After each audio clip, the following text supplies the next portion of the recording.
मदः पूर्णमिदं पूर्णात् पूर्णमुदच्यते पूर्णस्य पूर्णमादाय पूर्णमेवावशिष्यते। ओम शांति शांति शांति। शंकरं शंकराचार्यं केशवं कृतो वंदे भगवन्तो पुनः पुनः। ईश्वरो गुरुरात्मे मूर्तिभेद विभागी व्योमवद्व्याप्तदेहाय दक्षिणामूर्तये नमः। ओम शांति शांति शांति। धर्म प्रधान भारत के महाराष्ट्र प्रदेशस्थ देवस्थल आलिंदी देवयाची में पिछले कई दिनों से गीताष्टादशाज्ञान यज्ञ का प्रसंग चल रहा है, जिसमें प्रातःकाल पंचदश अध्याय के पंचदश श्लोक पर्यंत संक्षिप्त विचार श्रवण कर चुके हैं। लगभग 2 वर्ष पूर्व श्रीशैले मल्लिकार्जुनम दर्शन का प्रसंग आया था। हमने सुना था कि यहाँ पर भी हमारे सम्माननीय किशोर जी व्यास द्वारा कुछ वेद प्रतिष्ठान की स्थापना की गई है, तब भी देखा था। यहाँ आलंदी आने का प्रसंग आया। रात्रि में पहुंचे, पूना विमान से उतरने के बाद यहाँ आए। उस समय तो नहीं, किंतु दूसरे दिन 15 सितंबर को शोभा यात्रा प्रसंग में लौटते समय इंद्राणी नदी के पास आने पर दूर से दिखाई पड़ा। उस प्रतिष्ठान को देखकर मन में प्रसन्नता हुई। पता लगाया कि हमारे किशोर जी व्यास कहाँ हैं, तो पता लगा कि वो बाहर हैं। हम प्रतीक्षा करते रहे कि कब वो आएंगे और उस प्रतिष्ठान को एक बार जाकर हम देखें। अब वह प्रसंग आ गया है, जो स्वयं उपस्थित हो गए हैं। तो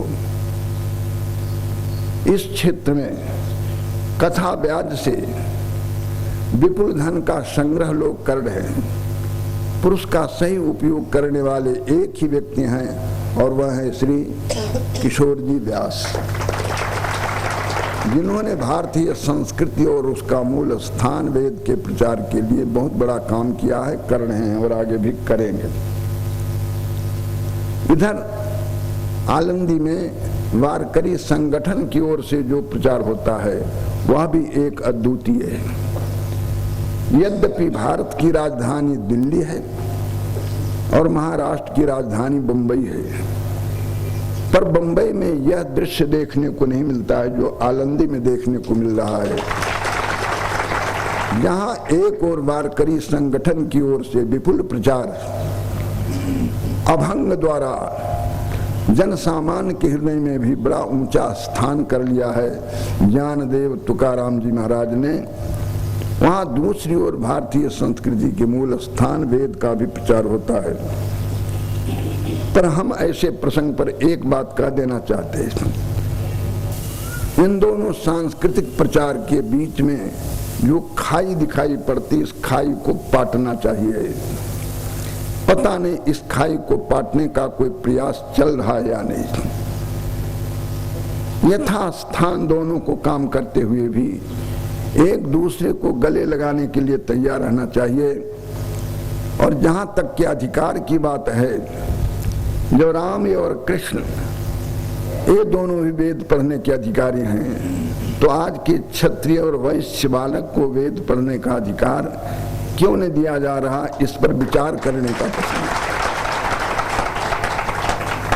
एक द्विज हैं, 2 बार जिनका जन्म होता उनको द्विज कहते हैं। मातृकुक्षी से 1 बार जन्म हुआ और उसके बाद गर्भाधान संस्कार से लेकर के षोडश अंत्येष्टि संस्कार पर्यंत जो षोडश संस्कार होता है, उन संस्कारों से संस्कृत जीवन व्यक्ति दूसरा जन्म प्राप्त करता है। द्विजों का समान रूप से अधिकार है। हाँ, अध्यापन में जहाँ तक प्रश्न है वहां तक तो ब्राह्मणों को ही अधिकार दिया गया है, पर वेदाध्ययन का अधिकार इन सब किसी को है। ऐसी स्थिति में एक बार फिर क्रांति उठानी पड़ेगी और ब्राह्मण, क्षत्रिय, वैश्य, बालक जैसे किसी समय एक ही पाठशाला में ब्रह्म कुमार सुदामा और कृष्ण दोनों पढ़ रहे थे सांदीपनी आश्रम में, वैसे ही एक बार ऐसा पढ़ने का प्रसंग आए और इस भेद को समाप्त किया जाए, इस खाई को पाटी जाए तो बड़ा ही अच्छा होगा। काम करना आपका काम है, पर समय से सुझाव देना हमारा काम है। यदि ऐसा हो सकेगा तो हम अपने इस अनुष्ठान का एक बहुत बड़ा उपहार समझेंगे और इस विश्वास के साथ ही हम आगे का कार्यक्रम प्रारंभ करते हैं। 15वें अध्याय में क्षर अक्षर और इन दोनों से परे पुरुषोत्तम तत्व का निरूपण किया गया है, पहले विस्तार से, उसके बाद जैसे व्यापारी खाता खटाता हो संक्षेप से, और अंत में वायलेंस जैसे व्यापारी लाभ हानि का निकालता है, ठीक इस अध्याय में भी इसी प्रकार से किया गया है। द्वाविमौ पुरुषो लोके क्षरश्चाक्षर एव च क्षरः सर्वाणि भूतानि कूटस्थोक्षर उच्यते। कई लोग क्षर माने प्रकृति और उसके परिणाम, अक्षर माने जीव, और इन दोनों से पर तत्व है परमात्मा, ऐसा अर्थ कर बैठते हैं। किंतु भगवान शंकराचार्य ने अपने भाष्य में ऐसा अर्थ नहीं किया है। क्षर तो नाशवान सब है ही, और अक्षर जिसका नाश नहीं होता है, किंतु वह जीव अर्थ नहीं है, वह तो प्रकृति अर्थ है, माया अर्थ है। कूटस्थोक्षर उच्यते।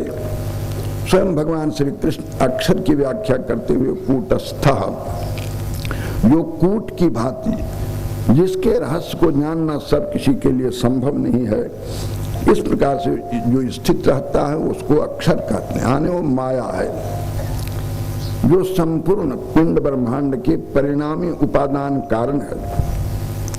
उसी को भगवान श्री कृष्ण ने अक्षर पद से कहा है। कूटस्थ उसकी व्याख्या है, कूटस्थोक्षर उच्यते। और भगवान भाष्यकार ने आदि शंकराचार्य ने संकोच रूप से माया अर्थ कर दिया है।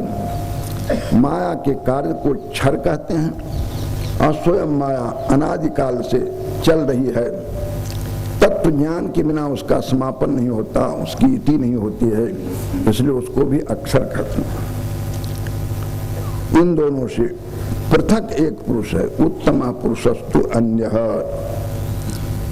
जो इस अध्याय का नहीं, इस शास्त्र का प्रतिपाद्य तत्व है। इसीलिए उत्तम पुरुषस्तु, तू निपात का प्रयोग जो इस श्लोक में किया गया है, और क्षर और अक्षर से सर्वथा विलक्षण, क्षराक्षर से असंस्पृष्ट तत्व पुरुषोत्तम को बतलाने के लिए, प्रसंग मोड़ने के लिए परमात्मा इति उदाहृता, परमात्मा इस नाम से जो कहा गया है, यो लोकत्रयमावेश विभर्तव्य ईश्वर, जो तीनों लोक में भूर्भुवः स्वः, और इससे उपलक्षित जितने भी लोक है, महाराज लोक, सभी लोकों में व्याप्त होकर के विभर्ति अव्यय ईश्वर, जो कभी नष्ट होने वाला नहीं है, ऐसे ईश्वर इन तीनों लोकों में व्याप्त होकर के सबको सत्ता स्फूर्ति प्रदान कर रहा है, जीवन दे रहा है, उसको पुरुषोत्तम कहते हैं। क्षर से तो अतीत है ही, और अक्षर से सर्वथा असंशिष्ट है। इसीलिए लोक में भी और वेद में भी पुरुषोत्तम नाम से उस परमात्मा की प्रसिद्धि है। यस्मात् क्षरमति तो हम अक्षरादि विचोत्तमा अतोस्मि लोके वेदे च पुरुष प्रथिता पुरुषोत्तम।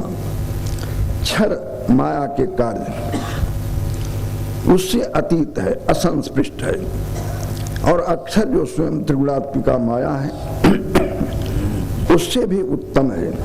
इसीलिए लोक में और वेद में भी उस सच्चिदानंद घन परमात्मा को पुरुषोत्तम नाम से हम मानते हैं, पुरुषोत्तम नाम से प्रसिद्ध है, जो हमारा भजनीय है, संस्मरणीय है, गंतव्य है। हमें इस अध्यात्म यात्रा में अंतिम यदि गंतव्य स्थान कोई है तो वह पुरुषोत्तम परमात्मा ही तो है।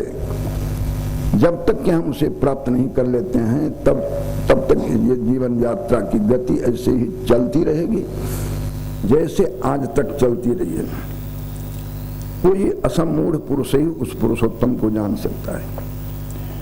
मोहग्रस्त अनादि अनिर्वचनीय अविद्या और उसके कार्य से ठगा गया जो व्यक्ति है वह इस पुरुषोत्तम तत्व को जान नहीं सकता।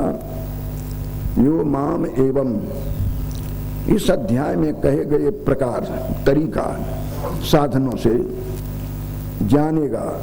जानने वाला असमूढ़ पुरुष है और वह क्या जानता है, उस पर तत्व को आत्मा परमात्मा की जहाँ एकता होती है उसे पुरुषोत्तम नाम से जाता है। वह सर्ववित है, उसे कुछ जानना शेष नहीं रह गया है। और वही व्यक्ति सर्वभावेन अव्यभिचार भक्ति योग से मेरा भजन कर सकता है। अव्यभिचार भक्ति योग ही गुणों को पार करने का उपाय पिछले 14 अध्याय में बतलाया गया था।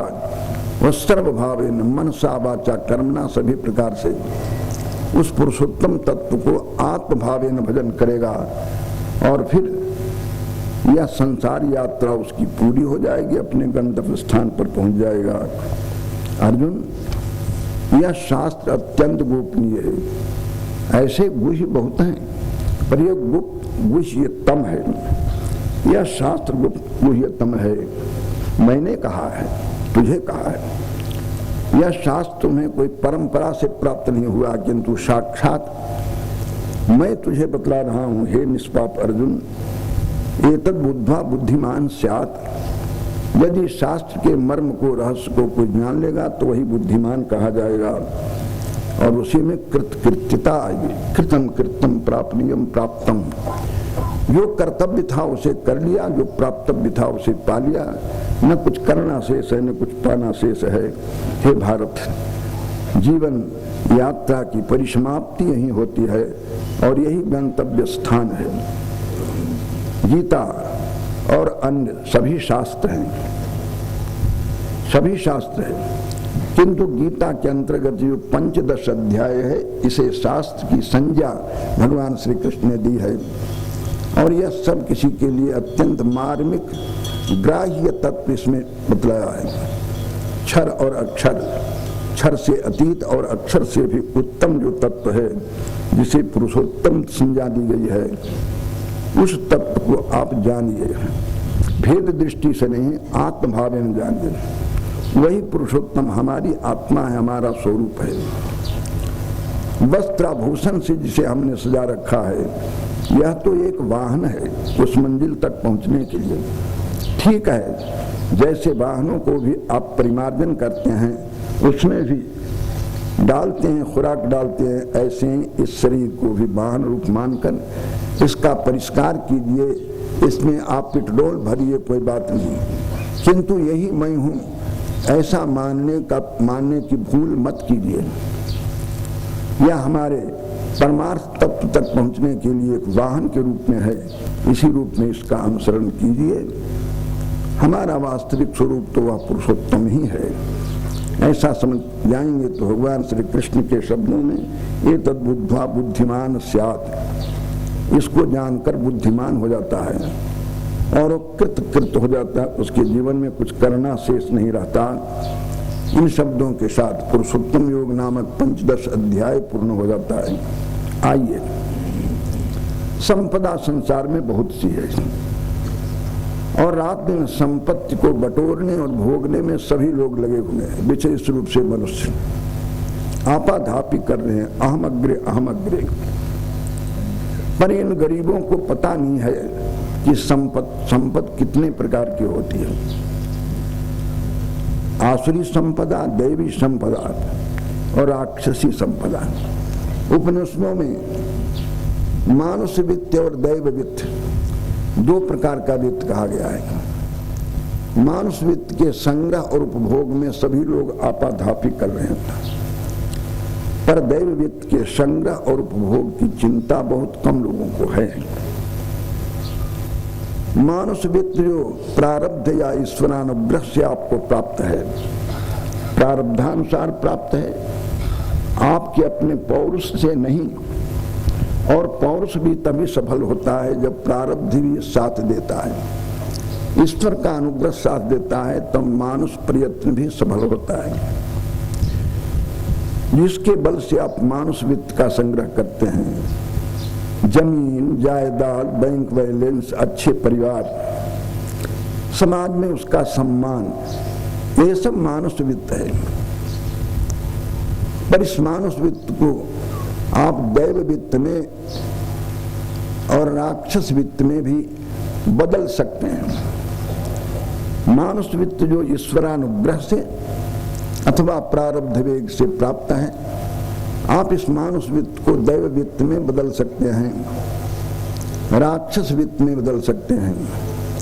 यह इसका आपका अधिकार है। डॉलर को और पाउंड को रुपया के रूप में बदल सकते हैं, रुपये को डॉलर और पाउंड के रूप में बदल सकते हैं। ऐसा करने में आप समर्थ हैं। आइए, ईश्वरानुग्रह से अथवा आपके अपने पौरुष से जो मानुष वित्त प्राप्त है, उसे दैव वित्त में बदलने का कुछ उपाय सुन लीजिए। कर सकें तो बड़ा ही अच्छा है। मानुष वित्त तो किशोर जी व्यास को भी प्राप्त होता है, उनकी वाणी में बल है, पर उस मानुष वित्त को दैव वित्त के रूप में परिणत बदलने का सतत प्रयास उनका है। और यह क्रम कब तक चलेगा ये नहीं कह सकते हैं। ऐसे ही हम सभी को मानुष वित्त प्राप्त है प्रारब्ध वेग से, ईश्वरानुग्रह से उसे सदा दैव वित्त के रूप में बदलते रहना चाहिए।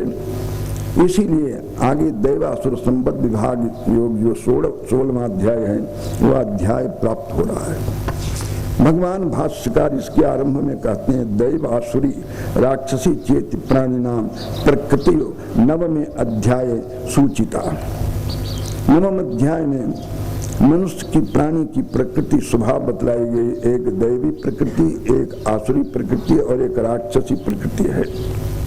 विस्तार से कहा जाता है।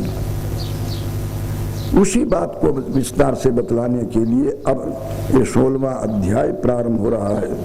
भगवान श्री कृष्ण ने अर्जुन के प्रश्न की प्रतीक्षा न कर अपनी ओर से प्रसाद के रूप में दैवासुर संबद्ध विभाग का वर्णन प्रारंभ करते हैं। नहीं तो सामान्यतः प्रश्न के बाद ही उत्तर देना चाहिए। ना पृष्ठम कस्यचित् ब्रूयात् न चा न्यायन पृच्छतः जानन न पिहि मेधावी जड़वल लोक माचरेत। ऐसा भगवान मनु का आदेश है। जब तक कोई पूछे नहीं तो बोलना नहीं चाहिए। अन्याय से परीक्षा के लिए पूछना हो तब भी न बोले। जानता हुआ भी जड़वत की भांति बैठा रहे, यह भगवान मनु का आदेश है विद्वानों के लिए। ऐसी स्थिति में भगवान श्री कृष्ण को बिना अर्जुन के पूछे बोलना नहीं चाहिए था, पर बोल पड़े। क्यों बोल पड़े? क्योंकि नवम अध्याय में मानुषी, राक्षसी और दैवी वित्त का संक्षेप वर्णन हो चुका है। अब उसी का विस्तार से बतलाना है। क्यों? मानुष वित्त को दैव वित्त में परिणत करने के लिए, राक्षसी और आसुरी वित्त के परित्याग के लिए। जब आपको पता लगेगा कि यह मानुष वित्त है जिसे हम दैव वित्त के रूप में परिणत कर सकते हैं, उसका तरीका भी बतलाएंगे। और आसुरी एवं राक्षसी वित्त का तो सर्वथा परित्याग ही करना चाहिए।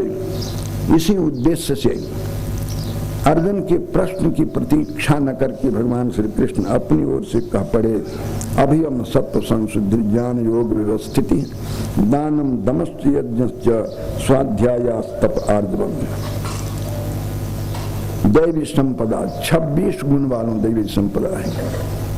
अभी 2.5 श्लोक में जिस दैवी संपदा का वर्णन करेंगे भगवान श्री कृष्ण, वह मात्र 2.5 श्लोक में 26 गुणों का, दैवी गुणों का वर्णन आया है। सबसे पहले अभयम, भय न हो। यह ज्ञानी जीव सदा डरता रहता है। मृत्यु का डर तो है ही। मृत्यु का डर है, मैं मर जाऊंगा। मृत्यु से भयभीत अर्जुन भी था। इस मृत्यु के भय से छूटने के लिए भगवान श्री कृष्ण के शरणापन्न हो। प्रश्न किया, शिष्यस्ते हम शाधिमाम त्वम प्रपन्नम, मैं अपने कर्तव्य का निर्णय नहीं कर पा रहा हूं, मुझे युद्ध कर अपना हक प्राप्त करना चाहिए अथवा भिक्षावृत्ति से जीवन का निर्वाह करना चाहिए। इन दोनों में से क्या हमारे लिए श्रेष्ठ है, इसका निर्णय हम नहीं कर पा रहे। आप हमें इसका उपदेश कीजिए, मैं आपका शिष्य हूं, मैं आपकी शरण में आ गया हूं। तो भगवान श्री कृष्ण ने द्वितीय अध्याय के 11वें श्लोक से अध्यात्म उपदेश प्रारंभ कर दिया, भय से मुक्त होने के लिए। सबसे पहला दैविक संपद में यही संपत्ति है, अभयम। ये राष्ट्रपति, प्रधानमंत्री, इनके जैसा भयभीत संसार में कोई दूसरा नहीं।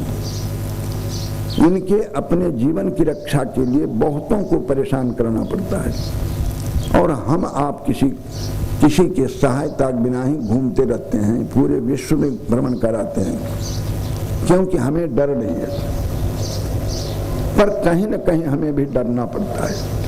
उन सभी भयों से आप मुक्त हो जाएंगे, तब अभय पद को प्राप्त करेंगे। बृहदारण्यक उपनिषद में महर्षि याज्ञवल्क्य जनक जी को उपदेश कर रहे हैं। जब जनक जी को अपने संपदा का, वैभव का बड़ा अभिमान है और याज्ञवल्क्य जी के प्रत्येक उपदेश के अंत में कहते हैं, 1 सहस्त्र गौ आपके चरणों में भेंट है।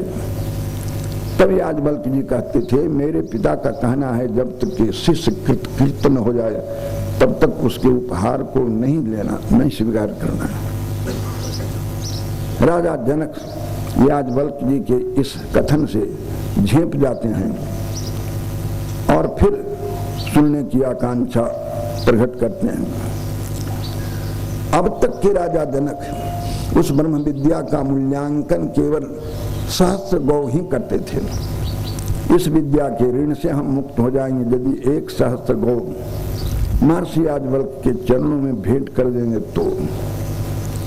पर आज जनक जी को पता लगा कि सारी संपत्ति देने के बाद भी ब्रह्म विद्या के ऋण से हम ऋण मुक्त नहीं हो सकते। तो अंत में उनको कहना पड़ा कि ये विदेह राज्य, विदेह परिवार और ये सारी संपदा आपके चरणों में बलिदान है, निवेदित है। तब याज्ञवल्क्य जी को कहना पड़ा, अभयम वै जनक प्राप्तोसि, अब तुम अभय को कहें। आप इस विद्या से मुक्त होना चाहते हैं चंद ठिकरों को देकर के, चंद रुपयों को देकर, चंद साल को देकर आप इस विद्या से मुक्त होना चाहते हैं? नहीं, सब कुछ देने के बाद भी आपको ऋणी बना रहना पड़ेगा। यावत जीवम त्रयो वंद्या वेदांतो गुरुजीश्वर, जब तक जीवित हैं तब तक के आपके लिए तीनों वंदनीय है। वेदांत शास्त्र, विद्या, ब्रह्म विद्या के उपदेशक गुरु और ईश्वर, ये जीवन पर्यंत वंदनीय है। क्या ज्ञानेश्वर महाराज की ऋण से हम कभी मुक्त हो सकते हैं या कभी हो ही नहीं सकता है? और तो जीवन पर्यंत हमारे लिए वंदनीय है। याज्ञवल्क्य जी के उपदेश का यह परिणाम हुआ। तब कहना पड़ा, अभयम वै जनक प्राप्तोसि, हे जनक अब तुम अभय को प्राप्त कर गया। अब उनके पास महर्षि याज्ञवल्क्य जी को देने के लिए कोई चीज रही नहीं। जब सब कुछ समर्पित कर चुके तो कहते हैं, गुरुदेव अब तो आप भी अभय प्राप्त करें। यही कहना पड़ा है। अभय यह दैवी संपत्ति में सबसे श्रेष्ठ गुण है। अभयम सत्व संशुद्धि, सत्व माने अंतःकरण, अंतःकरण की संशुद्धि, अंतःकरण में राग द्वेष नहीं रह जाए, यह दूसरी संपदा दैवी संपदा में। ज्ञान योग व्यवस्थित है। ऐसे तो आए दिन भौतिक आविष्कार होता रहता है, इसको भी ज्ञान कहते हैं, पर यह ज्ञान उसको कहते हैं सा विद्या या विमुक्ते। विद्या तो उसे कहते हैं जो संपूर्ण बंधनों से मुक्त कराने वाली हो, और उसी का पर्याय है ज्ञान, आत्मा परमात्मा की एकता का, अभेद भाव का साक्षात्कार। वही ज्ञान योग है और उसमें स्थिति आपकी बन जाए। मैं तो सच्चिदानंद घन आत्मा हूँ, मैं देह नहीं हूँ, मैं इंद्रिया नहीं हूँ, मैं प्राण मन बुद्धि नहीं हूँ, मैं इन सब के साक्षी भूत जो सच्चिदानंद घन आत्मा है वह अपरिच्छिन्न ब्रह्म रूप है। इस प्रकार से ज्ञान योग में आपकी स्थिति बन जाए तो सबसे बड़ी संपत्ति मानी जाएगी और इसको दैवी संपत्ति कहते हैं। जो संपत्ति भगवान शंकराचार्य की थी, जो संपत्ति ज्ञानेश्वर महाराज की, जो संपत्ति तुकाराम की थी, वही सबसे बड़ी संपत्ति है। अभियम सत्व संशुद्ध ज्ञान योग व्यवस्थित। दैवी संपत्ति में, दैवी संपदा में 26 गुण जो बतलाए गए हैं ना, उन 26 गुणों में ये 3 गुण सबसे श्रेष्ठ हैं, जिनका वर्णन प्रारंभ में भगवान श्री कृष्ण ने किया।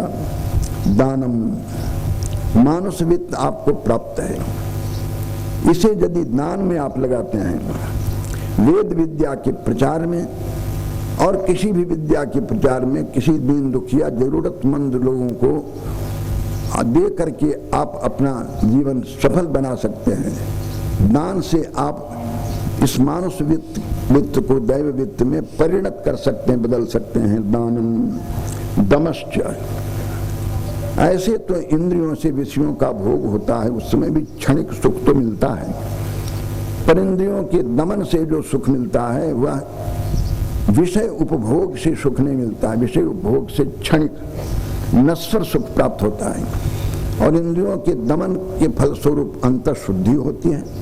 इस शुद्धांतकरण में आत्मा का अवभास होगा, बोध होगा, वह सबसे बड़ी संपत्ति है। दम यज्ञश्च, वह यज्ञ चाहे वैदिक यज्ञ हो चाहे स्मार्त यज्ञ हो, दोनों प्रकार का यज्ञ जिसमें देवार्चन होता है, विद्वानों की पूजा होती है। यज्ञश्च स्वाध्याय, स्वाध्याय सद्ग्रंथों का स्वाध्याय, गुरुमुख से पढ़ना और नियमित स्वाध्याय करना। जैसे इन दिनों प्रातः 8 बजे से 6 बजे से 7 बजे तक के गीता शांकर भाष्य का स्वाध्याय, जो आनंदी के इतिहास में एक अपूर्व है। ज्ञानेश्वरी का पारायण तो व्यक्तिगत और समूह रूप में भी आप करते ही रहते हैं, किंतु जिस आधार पर यह भवन टिका हुआ है, जिसे कि ज्ञानेश्वर महाराज ने स्वयं स्वीकार किया है कि हम भाष्यकार शंकराचार्य के सिद्धांतों को, उन्हीं के पथ का अनुसरण कर रहे हैं, पर मूल को नहीं अब तक के आप जानते थे।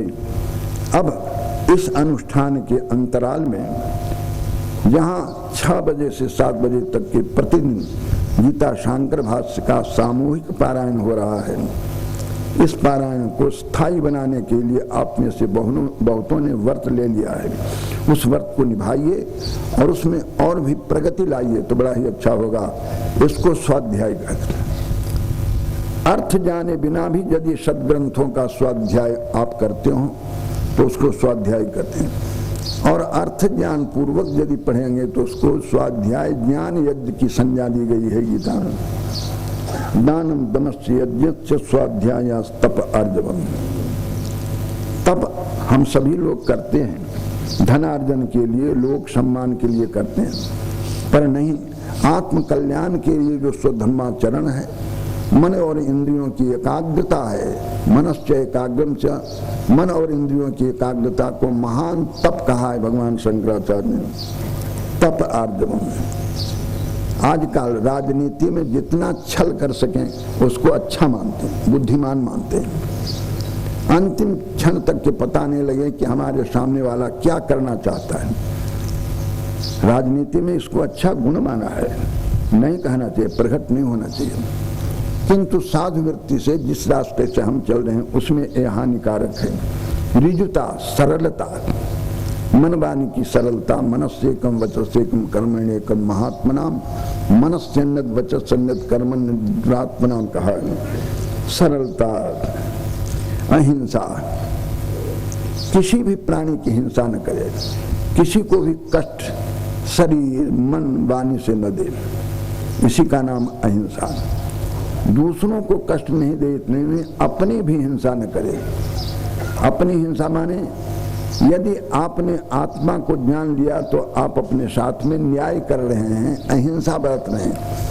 और यदि नहीं जाना तो आत्महिंसा, आत्मघात आप कर रहे हैं, और यह सर्वथा अनुचित है। इसका बड़ा दुष्परिणाम उस व्यक्ति को भुगतना पड़ेगा। जाय सुमरिय स्वेति तृतीय स्थान जो श्रुति ने कहा है, उस रास्ते से आपको चलना पड़ेगा। आइए, अहिंसा। सत्यन लभ्य तपसा हे से आत्मा। सत्य भाषण से आत्मा का साक्षात्कार होता है। पर सत्य भाषण व्यावहारिक सत्य भाषण मात्र नहीं, पारमार्थिक सत्य भाषण है। एक पुरुष कहता हूं मैं पुरुष हूं, स्त्री कहती हो कि मैं स्त्री हूं, ब्राह्मण कहता हूं मैं ब्राह्मण हूं, तो वह सत्य ही बोल रहा है, वो कोई झूठ नहीं बोला है। पर ऐसे व्यवहारिक सत्य भाषण से आत्मदर्शन हो जाएगा, ऐसी आशा मत रखिए। परमार्थ दृष्टि से सफेद झूठ है जो अपने को पुरुष कहता हो, अपने को स्त्री कहती हो, ब्राह्मण कहता हो, क्षत्रिय वैश्य शूद्र मानता हो। व्यावहारिक दृष्टि से भले ही इसे सत्य भाषण कह दे, पर पारमार्थिक दृष्टि से सफेद झूठ है। फिर आप क्या हैं? शिवो हम, मैं शिव स्वरूप हूँ, मैं सच्चिदाघन शिव स्वरूप हूँ। यह चिंतन और यह ध्वनि आपके मन में होने लग जाए सदा, तो सत्य भाषण कहा जाएगा। और ऐसा सत्य भाषण आत्म साक्षात्कार का साधन है, और इसी को दैवी संपदा में गिनाया है। अहिंसा, सत्यव्रत, अक्रोध है। प्रत्युपकार करने वाले के प्रति मन में क्रोध उत्पन्न हो गया, पर प्रकट नहीं किया किसी भी कारण से, तब उसको अक्रोध कहेंगे। और त्याग, त्याग अपने स्वार्थ के लिए नहीं, किंतु परमार्थ के लोक कल्याण के लिए अपनी किसी भी शक्ति का यदि आप उपयोग करते हैं तो वह त्याग ही माना जाएगा। शांति, मन में विक्षेप न हो, और अपैशुनम पिशुनता, पर दोषाविष्करण न हो। लोग झटित बोल जाते हैं, सामने सामने बोल जाते हैं, और ऐसा बोलने में अपनी बहादुरी मानते हैं कि मैं समय पड़ने पर दूसरों को कह देता हूँ, स्पष्ट कह देता हूँ। पर यह बात अच्छी नहीं है, दैवी संपदा के अंदर इसको नहीं गिना है। अपैशुन, दोष देखना हो तो अपने में दोष देखो, दूसरों में दोष मत देखो। दया भूतेषु, सभी प्राणियों के ऊपर दया, बिना किसी प्रत्युपकार की भावना रखे ही सभी प्राणियों में, केवल मनुष्य में ही नहीं, अभी तो पशु पक्षी कीट पतंग में भी दया हो, यह दैवी संपदा में गिनते हैं। अलोलुप्तम, सामने विषय आता है तो मन में लोलुपता उत्पन्न होती है, उसको ग्रहण करने और उपभोग करने की इच्छा उत्पन्न होती है, वो नल है तो उसको अलोलुप्तम कहते हैं। मृदुता, मृदुता, कठोरता नहीं, न वाणी में, न मन में, न शरीर में कठोरता हो, ये तीनों में मृदुता हो, मृदुलता हो, उसे मार्दवम कहते हैं।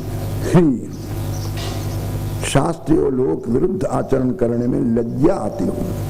या श्री स्वयं सुकृतिनाम भवने स्वलक्ष्मी पापात्मनाम कृतध्याम हृदय सुबुद्धि श्रद्धा सताम कुलजन प्रभवस्य लज्जा तांग तांग नतास्म परिपालय देवी विश्व। नवरात्रि में भगवती का आराधना करते हैं, दुर्गा सप्तशती का पाठ करते हैं, तो भगवती को इस रूप में कहा गया है। वह देवी साक्षात पुण्यात्माओं के घर तो लक्ष्मी श्री बनकर जाती है। या श्री स्वयं सुकृतिनाम भवनेषु, पुण्यात्माओं के घरों में वह श्री बन करके जाती है, लक्ष्मी बन करके भगवती जाती है। और पापात्मनाम गृहेषु, अब पापियों के घर में दरिद्रा बन के जाती है। वही लक्ष्मी जो पुण्यात्माओं के घर में लक्ष्मी बन करके आई है, और वही पापियों के घर में दरिद्रा बन के जाती है। या श्री स्वयं सुकृतिनाम भवने स्वलक्ष्मी पापात्मनाम कृतधियाम, और जिनकी बुद्धि शुद्ध है ना, उनके हृदय में ब्रह्म विद्या बन करके आते हैं, बुद्धि बन करके।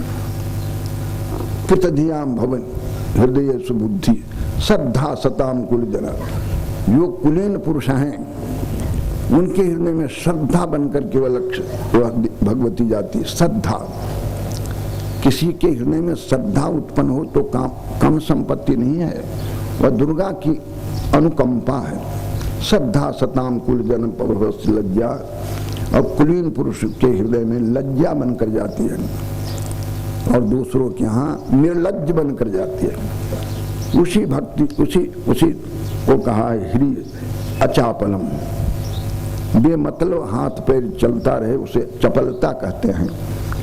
और यह दैवी संपदा नहीं है, आसुर संपदा में मानी जाती है। अचापलम तेज, चमड़ी की चमक नहीं, किंतु बुद्धि का तेज एक अलग होता है। वह तेज हो जिसे दैवी गुण में कहते हैं क्षमा। प्रत्युपकार करने वाले के प्रति बदला लेने का भाव ही मन में उत्पन्न नहीं होता है।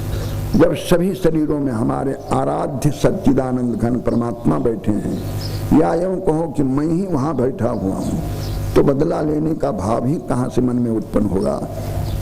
जहां आत्मीयता होती है वहां बदला लेने का भाव नहीं पैदा होता है। अपने ही दांतों से जीभ कट जाए तो दांतों के ऊपर कभी क्रोध आप नहीं करते हैं, कभी बदला लेने का भाव उत्पन्न नहीं होता है। इन दांतों ने हमारी जीभ काट डाली, इसलिए इन दांतों को तोड़ डालो, ऐसा भाव कभी आप में उत्पन्न नहीं होता है। क्योंकि आप जानते हैं जीभ कटने से जो कष्ट हो रहा है, यदि दांत टूट जाएंगे तो दूना कष्ट होगा। इसलिए कभी भी बदला लेने का भाव उत्पन्न नहीं होता। क्षमा, धृति माने सात्विकी धृति, जिसे 18 अध्याय में कहेंगे। शौचम बाह्य अभ्यंतर शौच, अद्रोह, किसी से द्रोह नहीं करना। और अतिमानिता, कितना भी मान सम्मान दीजिए पर उसको तृप्ति नहीं होती है। ये सब संपद दैवी संपद को लेकर शरीर ग्रहण करने वाले व्यक्ति में, दैवी गुण संपन्न व्यक्ति में 26 गुण होते हैं। दैवी संपदा का विस्तार से कहो, संक्षेप से कहो, वर्णन हो गया। अब आसुर संपदा का वर्णन करते हैं। दंभो दर्पो अभिमानश्च क्रोध पारुष्यमेव च अज्ञानम चाभिजातस्य पार्थ संपद मासुरीम। हे पार्थ, आसुरीम संपद अभिलक्ष्य, आसुरी संपत्ति को लेकर उत्पन्न हुए व्यक्ति में ये सब होता है। दंभ होता है। दंभ कहते हैं दिखावापन, सीधे सीधे कहो ढोंग। जो गुण उसमें नहीं है ऐसे गुण का प्रदर्शन करना दंभ कहलाता है। दर्प माने घमंड, जिससे उसमें अभिमान बढ़ता है। अतिमानश्च, और जितना वो है उसे भी भगवत प्रसाद समझ करके रहे तो अच्छा है, उससे बढ़ चढ़ के सम्मान करना, मानना। अतिमानश्च क्रोधा, और बेमतलब हर्ष में क्रोध करते रहना। पारुष, कठोर वचन। अज्ञान, किसी तत्व को ठीक ठीक नहीं समझ पाना। ये सब तो आसुरी संपत्ति को अधिकृत करके शरीर धारण करने वाले में उत्पन्न होते हैं। आसुरी संपद का संक्षेप में वर्णन कर दिया भगवान श्री कृष्ण। आखिर किसके लिए? प्रश्न होगा कि दैवी संपद का, आसुरी संपद का वर्णन किया क्यों? भगवान श्री कृष्ण अपने ही भाषा में कहते हैं दैवी संपद विमोक्षाया निबंधाया सुरीमताय।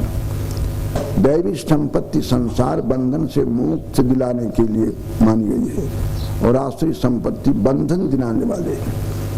यदि दैवी संपद आपके पास हो तो आप सहज में ही संसार बंधन से मुक्त हो जाएंगे, और आसुरी संपत्ति हो तो संसार में आप जगड़ते चले जाएंगे, बंधन में पड़ते चले जाएंगे।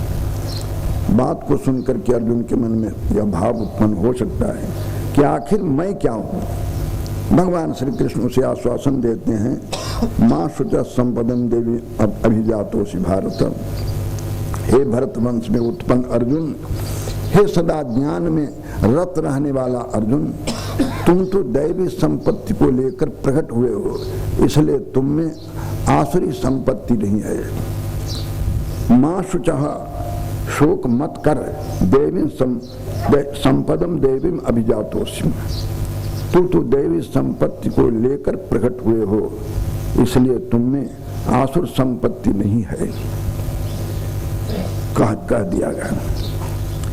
दैवी संपत्ति का वर्णन विस्तार से और आसुरी संपत्ति का वर्णन संक्षेप में कहा गया है। संग्रह त्यागन बिनु पहचाने। गोस्वामी तुलसीदास जी संतों की वंदना रामचरितमानस में कर रहे थे। आवश्यकता भी है, संतों की वंदना करनी ही चाहिए, पर संतों की वंदना करते करते वो कहते हैं अपना कार्यक्रम बदलते, बहुरी बंद खल गण सती भाई, ये बिनु काज दाहिने भाई। अब मैं खल समुदाय की वंदना करता हूँ, जो खल समुदाय बे मतलब जिससे उसका कोई प्रयोजन नहीं सिद्ध होता है, किंतु किसी के अनुकूल किसी के प्रतिकूल होता रहता है, ऐसे दुष्ट का वर्णन करता हूँ। और दुष्ट का वर्णन करने में इतना लंबा कर दिया कि सुनने वाले तंग हो गए, परेशान हो गए कि कब तक के दुष्टों की कथा करते रहेंगे। तो तुलसीदास जी को कहना पड़ा कि बात यह है कि आप संग्रह और त्याग करना चाहते हैं, संतों का संग करना चाहते हैं, संतों का संग्रह करना चाहते हैं, दुष्टों का संग परित्याग करना चाहते हैं। तो संग्रह त्यागन बिनु पहचान है। संग्रह और त्याग पहचान के बिना नहीं होता है। ताते मैं कछु अल्प बखाना, थोड़े ज्ञानी है सियाने। मैंने तो थोड़ा ही कहा है। ठीक इसी प्रकार से जिसका परित्याग करना हो उसे भी जानना होगा, और जिसका संग्रह करना उसे भी जानना होगा। दो भूत सर्गो लोकेस्मिन् दैव आसुर एवच, दैवो विस्तर्ष प्रोक्ता आसुरम पार्थ में सुन। इस लोक में, मानुष लोक में दो प्रकार के भूत सर्ग कहे गए, एक दैव सर्ग और एक आसुर सर्ग। इनमें से दैव सर्ग का विस्तार से पहले वर्णन हो चुका है पार्थ, अब आसुरम शृणु। आसुर सर्ग के संबंध में सुन लो। आसुर सर्ग की कथा जो प्रारंभ होगी तो इतनी लंबी होगी, हमारा विश्वास है कि आप भी उकता जाएंगे और आप कहेंगे महाराज बस बंद कीजिए।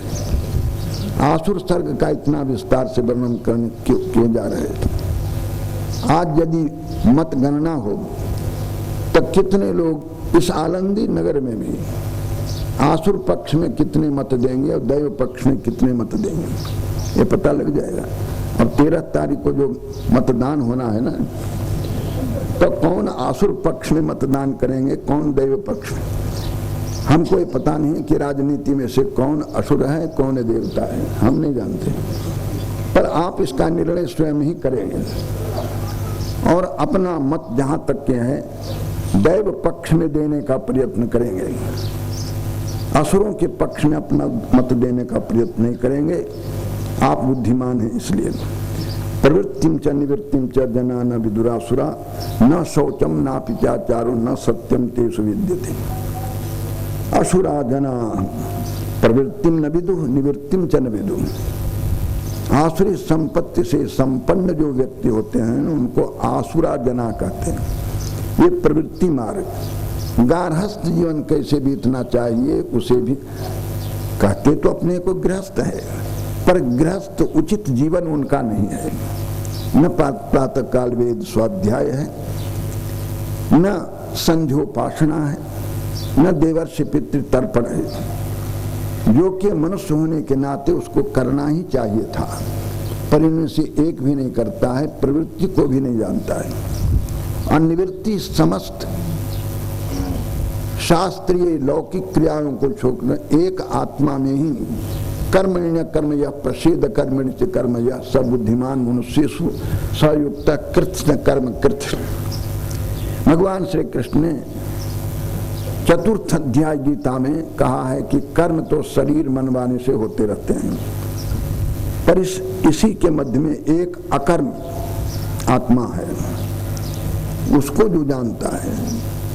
शरीर आदि से व्यापार हो रहे हैं, इस हालत में भी एक अकर्म निष्क्रिय आत्मा को जो जानता है मैं वही हूँ, वह मनुष्यों में बुद्धिमान है, वह सभी कर्मों को कर चुका है, ऐसा भगवान श्री कृष्ण कहे आए।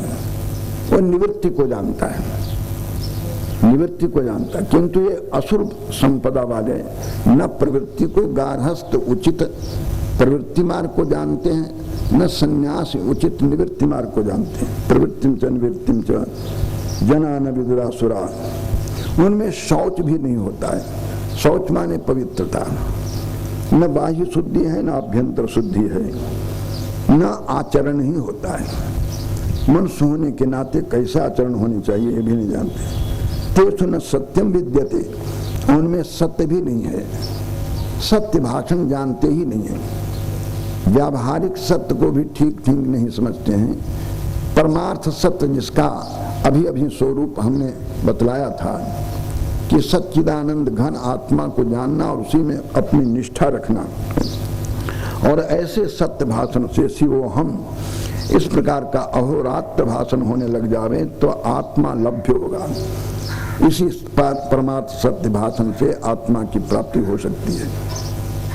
उन असुर व्यक्तियों में न सत्यम तेषु विद्यते, उनमें सत्य भी नहीं होता। वे समझते हैं अपने शुभाशुभ कर्म के आधार पर सृष्टि की रचना, जीवों की रचना भगवान ने की है, ये सब बेकार की बात है। ईश्वर नाम का कुछ है ही नहीं। अन्न पुण्य पाप का कहीं उपयोग होना है, असत्यम अप्रतिष्ठम। संसार असत्य है और इसकी प्रतिष्ठा कोई ईश्वर में है, ऐसी बात नहीं। जगदाहुरण ते असुराह, ये असुर लोग कहते हैं कि संसार में ईश्वर नाम की कोई चीज ही नहीं है। ईश्वर पर विश्वास करना ये अंधविश्वास है।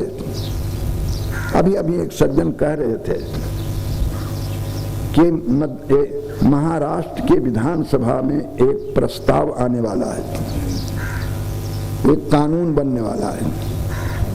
अंधविश्वासियों को पागलों की संज्ञा दी जाए और इन्हें पागल खाना में रखा जाएगा। हम लोग जो है ना अंधविश्वास करने वाले हैं। ज्ञानेश्वर महाराज के समाधि पर माथा टेकते हैं, अभिषेक करते हैं, ये हम लोग अंधविश्वासी हैं। और अंधविश्वासियों के ऊपर अंकुश डालने के लिए एक प्रस्ताव पारित होना चाहिए।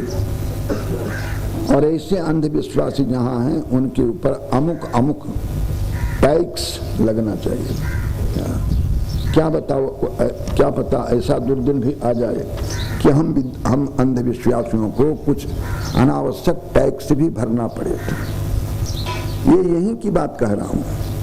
एक सज्जन यही वाले कहे कि इस प्रकार का संविधान आ रहा था विधानसभा में, पर कुछ समझदार लोगों ने कहा कि अभी जल्दी करोगे तो अभी 13 अक्टूबर को जो मतदान होने वाला उसमें भारी हेर फेर हो जाएगा, इसलिए इसको छिपाव रख, फिर समय आने पर करेंगे। जगदाहुरण ईश्वरम, यह संसार को ईश्वर सहित मानते, ईश्वर रहित है। अरे संसार का जन्म हुआ है, बच्चे का जन्म होता है तो पति पत्नी के संभोग से हो जाता है, इसलिए और ईश्वर और कर्म क्या करेगा। अपरस्पर संभूतम की मन्नत काम है तुम, मात्र काम को छोड़ कर किया और इसका दूसरा कारण क्या हो सकता है। पति पत्नी के परस्पर सहयोग से ही पुत्र उत्पन्न हो जाता है, पुत्री उत्पन्न होती है, इसमें ईश्वर और पुण्य पाप कर्म मानने की क्या जरूरत है। यह सब आसुर संपदा वालों की दृष्टि होती है। ये ताम भगवान श्री कृष्ण ऐसे लोगों को गालियां दे रहे हैं। श्री कृष्ण जिसको देना उसको कौन बचाएगा। ये नष्ट आत्मा है, अल्प बुद्धि है। ऐसे अल्प बुद्धि नष्ट आत्मा लोग एताम दृष्टिम अवष्टभ्य, अभी अभी असुरों की जो दृष्टि बतलाई गई है ना, इसी दृष्टि का आलम्बन करके नष्ट आत्मा अल्प बुद्धि मूर्ख लोग प्रभवंती उग्र कर्माणः, जिनके कर्म भी बड़े भयानक हैं और वे जगतो अहिता, संसार के शत्रु हैं और संसार के नाश के लिए, क्षय के लिए ही ऐसे लोगों का इस धरा पर अवतरण होता है। कामम आश्रित दुष्पूरम दंभ मान मदान्विता मोहाद गृहीत्वा सदग्रहान प्रवर्तन्ते शुचिवत्ता। जब गालियां देने लग गए भगवान श्री कृष्ण, इनको गाली देना किसने सिखाया है। सांदीपनी आश्रम में गाली देना सिखाया होगा, सांदीपनी ऋषि ने क्या है, नहीं। आखिर गाली इन्होंने कहां से सीखी। नाचना किसने सिखाया, रास करना किसने सिखाया, शायद आपको इस रहस्य का पता नहीं होगा। ये तो भागवत के विशेष पंडित सप्ताह के दिनों आपको बतलाएंगे कि भगवान श्री कृष्ण को रास की ट्रेनिंग कहाँ से मिली थी, गाली की ट्रेनिंग कहाँ से मिली थी। कई आधुनिक लोग कहते हैं कि आजकल क्लबों में जाकर परिस्त्री के साथ हम नाचते हैं, गाते हैं, खेलते हैं, तो उस पर साधु लोग, पंडित लोग हम पर अंकुश डालते हैं कि यह बहुत बुरा कर्म है। हमने तो भगवान श्री कृष्ण से सीखा है। परिस्त्रियों के साथ नाचना, रास करना, ये तो श्री कृष्ण ने किया था और उन्हीं के कार्यक्रम को हम आगे बढ़ाते हैं, तो आप लोग बुरा क्यों मानते हो। हम उनको कहते हैं ठीक है, आप परिस्त्री के साथ में एकांत में नाच सकते हैं, गा सकते हैं, पर भगवान श्री कृष्ण ने गोपियों के साथ रास करने से पहले कालिए नाग के फनों पर नाचे थे। आपको तो कालिए नाग कहाँ से मिलेगा, आपको कालिए नाग तो नहीं मिलेगा, पर कोई जहरीला सर्प जिसके साथ आप खेल करके देख लें, उसके सिर पर, उसके पीठ पर, उसकी पूंछ पर आप लात मारें और आपको डंक न मारे या उसकी जहर आपको न चढ़े, तब तो ठीक है, क्लबों में आप परिस्त्री के साथ नाच सकते हो, गा सकते हो। और जब जहर आपके ऊपर चढ़ जाएगी तो कृष्ण का क्या तुम नकल करना चाहते हो, तुम में क्या दम है, तुम उनका अनुकरण नहीं कर सकते। इसलिए होश करो। कामम आश्रित दुष्पूरम, दुष्पूरम कामम आश्रित, ऐसी ऐसी इच्छाएं जो जिन इच्छाओं को पूरा करना बड़ा कठिन है, ऐसे दुष्पूर कामम का आश्रय लेकर के दंभ, मान और मद से अन्वित है। उनमें दिखावापन भी है, उनमें मान सम्मान की इच्छा है, उनमें मद भी है। ऐसे दंभ, मान और मद से युक्त हैं असुर लोग। मोह के कारण से, जानबूझ करके नहीं, असत पक्ष का ग्रहण करते हैं। मोहाद गृहीत्वा सदग्रहान प्रवर्तन्ते शुचिव्रता। इनके व्रत, इनके संकल्प, इनका आचरण अपवित्र है। ऐसे अपवित्र आचरण वाले, ऐसे अपवित्र संकल्प वाले असद ग्राहान गृहीत्वा, मोहवश असद ग्राहों का ग्रहण करके इस संसार में चक्कर काटते रहते हैं। उनमें चिंता बहुत होती है। कितनी चिंता, 10, 20, 100, 50। भगवान श्री कृष्ण कहते हैं उसकी कोई गिनती नहीं। अपरिमेयाम चिंताम, जिस चिंता की कोई गिनती नहीं कर सकता, ऐसे अप्रमेय। प्रलयांताम, और मरने तक वह चिंता छूटने वाली नहीं है।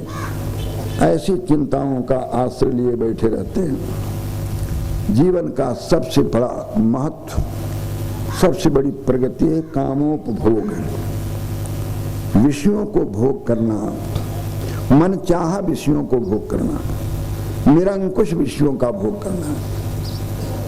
ये पाश्चात्यों की नकल भारतीय प्रजा भी करने के लिए बहुत आपाधापी कर रहे थे। पाश्चात्यों में कोई अंकुश नहीं है, न सामाजिक अंकुश है, न शास्त्रीय अंकुश है, कुछ नहीं। चाहे एक स्त्री अपने जीवन में कितना विवाह कर सकती हो, पाश्चात्यों में छूट है।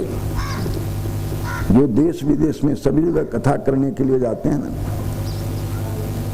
यदि उनके ऊपर अंकुश डालने का कुछ प्रयत्न कर सकें अपने प्रवचनों के द्वारा, तो बड़ा ही अच्छा होगा, भारतीय संस्कृति का प्रचार माना जाएगा।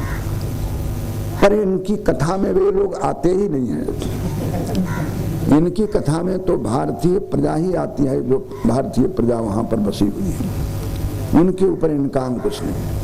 हो सकता है भारतीय प्रजा जो प्रवास में रह रही है वह भी उनके प्रभाव से प्रभावित हो, और वह भी इस दिशा में सोचने लग गई है कि हमारे भारत राष्ट्र में ये सब जो प्रतिबंध है कि एक स्त्री एक ही विवाह करे, एक पुरुष एक ही विवाह करे, ये सब अंकुश हटना चाहिए, इसमें छूट मिलनी चाहिए, जैसे पाश्चात्यों की में छूट है। एक सज्जन जो विदेश में भी जाया करते हैं, उन्होंने कहा कि विश्व में ऐसे भी राष्ट्र हैं जहां विवाह प्रथा समाप्त हो चुकी है, विवाह प्रथा की कोई जरूरत नहीं। वे दोनों आपस में मित्रता से रहते हैं, एक दूसरे को मित्र समझते हैं। और काम वही होता है जो पति पत्नी का काम है। काम में कोई कमी नहीं है, पर वह न उसको पति का कहेगा, न वाइफ को कहेगा, न उसको हस्बैंड कहेगा। कहेंगे मित्र, हमारे मित्र हैं, ये फर्क है, ऐसा कहेंगे। पर काम भीतर भीतर वही होता रहता है। और यही रंग भारतवर्ष में भी भरना चाहते हैं, अनुचित है। निरंकुश भोग ऐश्वर्य में लगे रहते हैं। कामो भोग परमा एतावत् निश्चिता।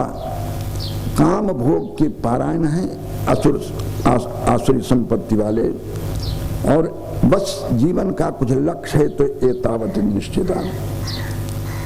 आशा एक पाश है, दो एक आशा नहीं, सैकड़ों आशाएं हैं, और ये बंधन है।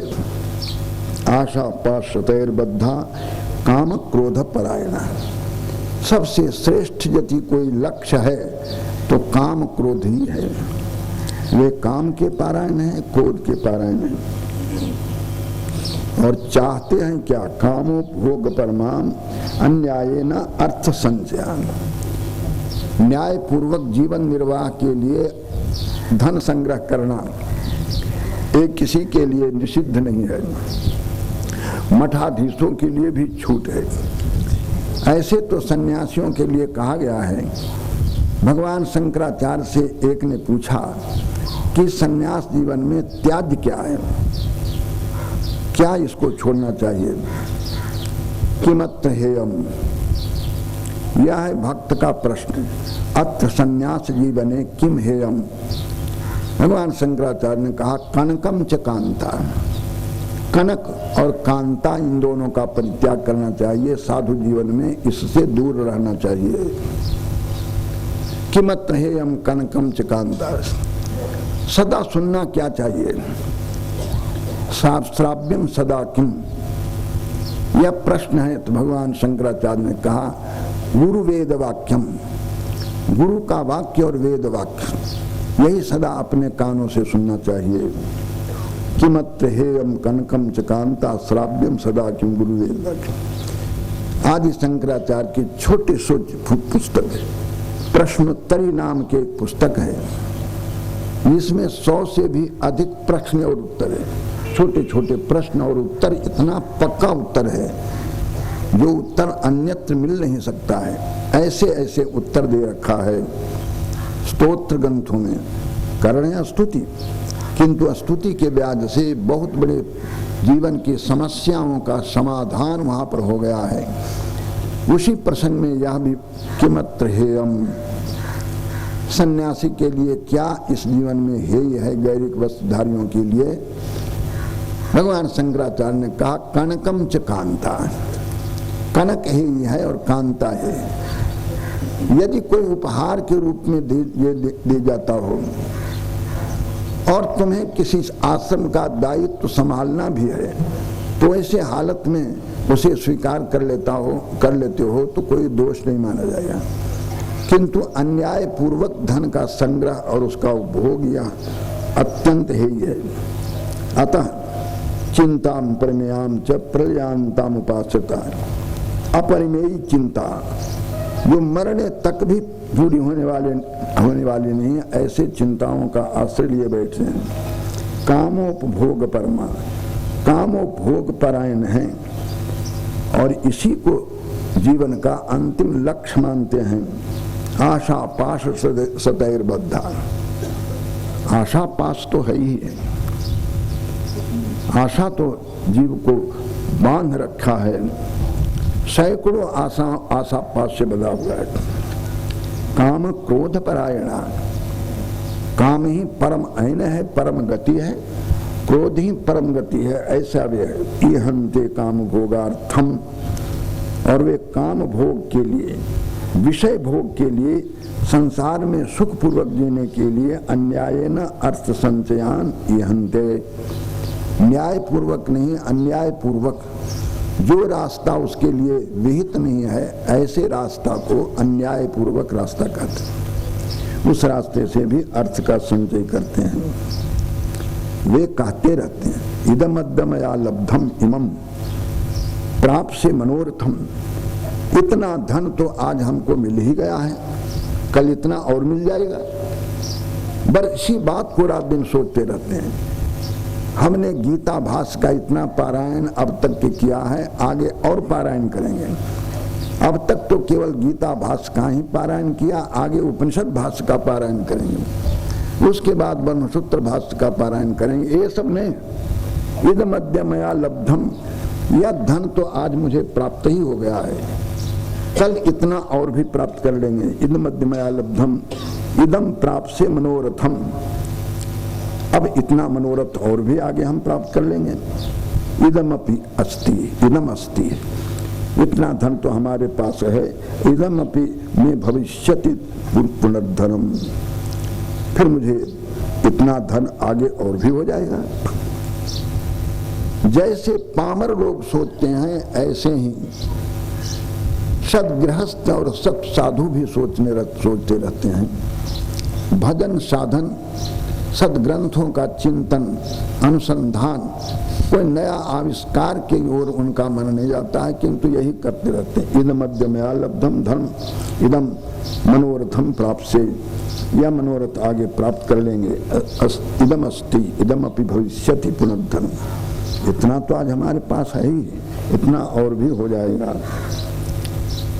मैंने उस शत्रु को तो मार ही डाला, देखा मेरे साथ वो टेढ़ी चाल से चल रहा था, देख लिया, उसको पता लग जाएगा। असौ मया हतः शत्रु हनि से अपराध,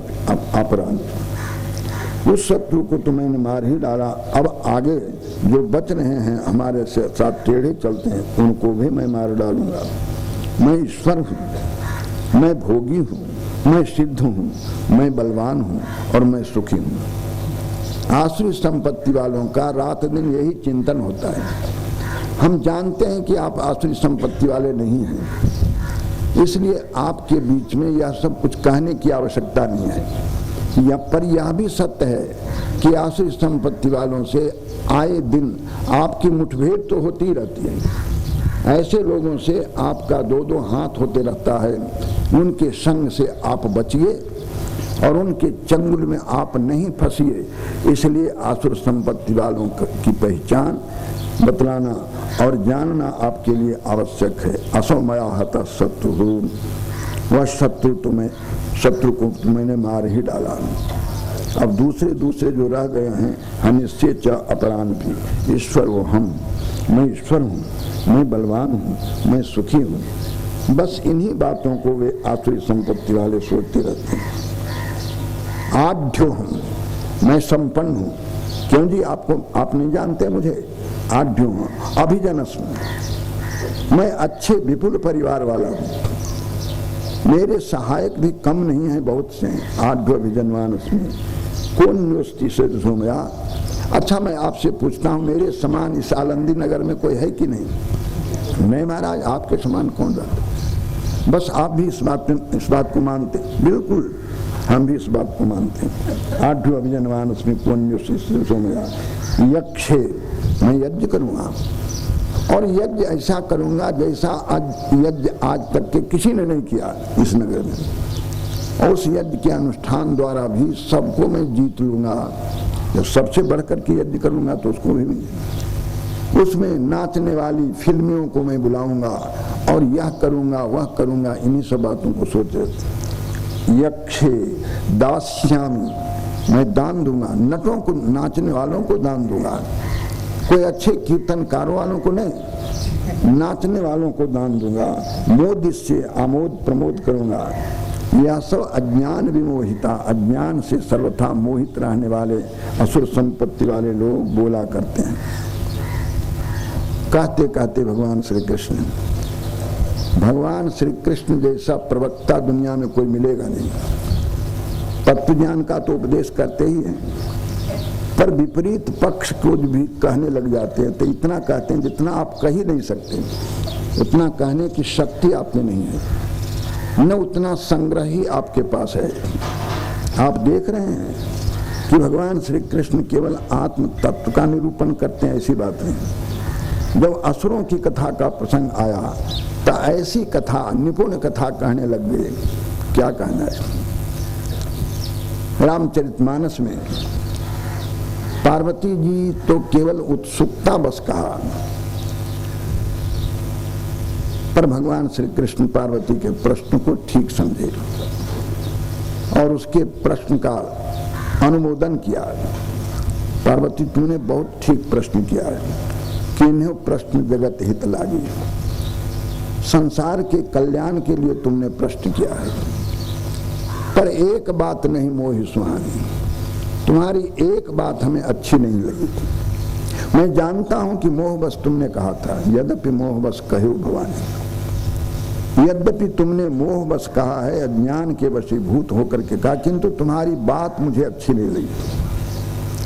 पार्वती शक पका गई कि कौन सी हमसे भूल हुई है। भगवान शंकर ने कहा, तुम जो कहा राम को आना, यही मुनि गाव धरहि मुनि ध्यान। तूने जो कहा कि वह राम तो कोई दूसरे हैं, वह दशरथ नंदन नहीं है, दशरथ नंदन नहीं है, वह राम तो कोई दूसरे हैं जिन्हें महात्मा लोग ध्यान करते हैं और कथावाचक लोग जिनका गुण गाते हैं, वह राम तो कोई दूसरे हैं। तुम जो कहा राम को आना, यही श्रुति गाव धरहि मुनि ध्यान। जिन्हें श्रुति गाती है और मुनि लोग ध्यान करते हैं, वह राम तो कहना। बस इतना कहना था कि शंकर जी उनका चढ़ गया। उन्होंने कहा कि ऐसा कहना और ऐसा बिना प्रतिकार के सुनना, कहीं सुने अधम नर, ये कहने वाला भी नीच है और बिना प्रतिकार के सुनने वाला भी नीच है। कहीं सुने अधम नर ग्रसे जो मोह पिशाच, जिसको मोह रूपी पिशाच ने ग्रस्त कर रखा है, ऐसे लोग बोलते हैं, ऐसे लोग सुनते हैं। पाखंडी, वह पाखंडी है, जाने ही झूठन सा, हरि पद विमुख, कहीं सुने अधम नर ग्रसे जो मोह पिशाच, पाखंडी हरि पद विमुख, जाने ही झूठन सा। 5 गालियां इस दोहे में दे डाले, 5 गालियां शंकर जी इस दोहे में डाले। कहीं सुने अधम नर ग्रसे जो मोह पिशाच, पाखंडी हरि पद विमुख, जाने ही झूठन साथ। 5 गाली, और इसके बाद गालियों का तो बौछार लगा दिया।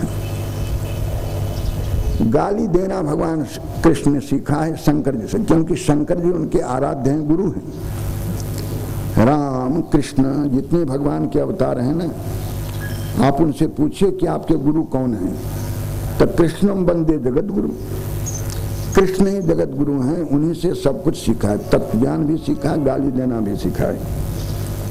अभी असुरों के संबंध में जो कुछ भी श्री कृष्ण बोल रहे हैं, अर्जुन को सिखा रहे हैं, और इस प्रसंग पर असुरों को भरपेट गालियां दे रहे हैं। यह सब पाठ शंकर जी से सीखा है उन्होंने। अनेक चित विभ्रांत मोह जाल समाप्ता प्रसक्ता काम भोगेषु पतन्ते नरके सुचो।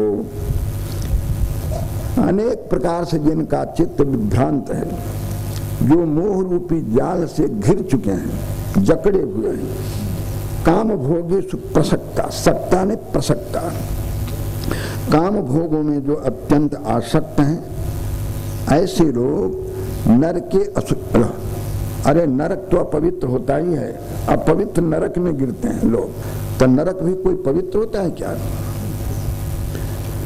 कोई नरक पवित्र हो तब तो अशुचो नरके कहना ठीक है, नरक तो अपवित्र ही होता है। असल में बहुत से नरक ऐसे हैं जिन नरकों में जाना तो दूर रहा, उसके नाम सुन करके भय लगता है। वैतरणी, ऐसे ऐसे नरक हैं जिन नरकों के नाम सुनने पर भी भय लगता है, रोंगटे खड़े हो जाते हैं। और उन नरकों में जो गए हुए प्राणी हैं, उनकी क्या दशा होती होगी? ऐसे अपवित्र नरकों में गिरते हैं, उनकी कोई दूसरा तो कोई प्रशंसा करता नहीं है। आत्मसंभाविता, आत्मश्लाघा, अपनी प्रशंसा आप ही वो करते रहते हैं। पैम्फलेट छपवाएंगे, फोटो लगवाएंगे, और कोई दूसरी प्रशंसा उनकी नहीं करता है, वे अपनी प्रशंसा आप ही करते हैं। स्तब्ध, किसी के सामने उनका सिर झुकता ही नहीं है। यदि ज्ञानेश्वर महाराज के समाधि में जाना पड़े तो भी सिर झुकाने में, प्रणाम करने में, दंडवत करने में उन्हें शर्म आती है, इतने स्तब्ध होते हैं। धन माद मदान्विता, धन मान और मद, इन तीनों से जो अन्वित होते हैं, घिरे रहते हैं, असुर संपत्ति वाले होते हैं। यजन्ते नाम यज्ञ, वे लोग जरूर पढ़ने पर यज्ञ करते हैं किंतु नाम मात्र का यज्ञ होता है। अखबारों में, पंफलेटों में केवल विज्ञापन मात्र रहता है किंतु नाम मात्र का यज्ञ होता है। अखबारों में, पंफलेटों में केवल विज्ञापन मात्र रहता है, यज्ञ नहीं होता है। यज्ञ में मंत्र उच्चारण नहीं होता है, विद्वानों को, संतों का सम्मान नहीं होता है, नाम मात्र का यज्ञ होता है। और ऐसे यज्ञ के द्वारा यजन करते हैं।